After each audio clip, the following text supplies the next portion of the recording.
how does it feel now knowing that people are naming their children after Kaladin? Yeah, this has been an interesting one because Kaladin is the name that is taken off from my books. You'll find, people named fantasy names, now and then, but Kaladin got enough people naming in the last census that it entered like the high percentage names, like, not as much like Matthew and stuff, but it was actually trackable. Most names, if Whoa. you go to the database, it's like not enough names to show up.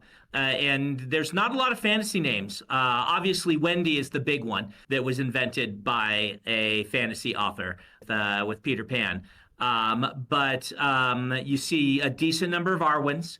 Yep. And Kaladins, just a lot of Kaladins, which has been really cool to see. They often come to me like, all right, treat him well because we named our kid after him.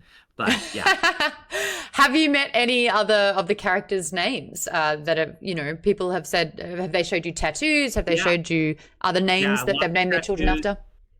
I've met my first Sill recently. Okay. Yep, met my first Sill. I meet a lot of people that are named after Wheel of Time characters, Hmm. but that's kind of easy because Rand is not that uncommon a name in English, and Matt, and even Perrin doesn't sound. You meet a lot of Rands and a lot of Matts and an occasional Perrin, but I have met lots of pets named after my characters. So many pets. What's the most bonkers tattoo you've seen?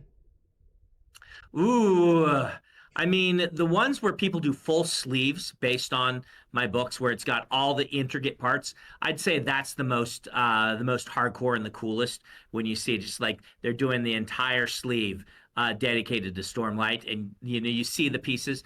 Though I'd say the weirdest is when people want me to sign their arms so they can tattoo the signature. How many times has Um, that happened? it's dozens of times. And I feel bad because my signature is not as pretty as, like, I don't know, if you go look at Tolkien's signature, it's like, oh, it's, Robert Jordan had the best one. It's so pretty. All those old school writers, learned how to do calligraphy in school and would do these flowing. And I was, my signature is a symbol more than it is words. Well, also, Tolkien wasn't signing 50,000 sleeves every True. single year at the same He was time. not signing 50,000 copies a And year. if I've That's true. learned anything about you, Brandon, it's that the efficiency is up there. I have them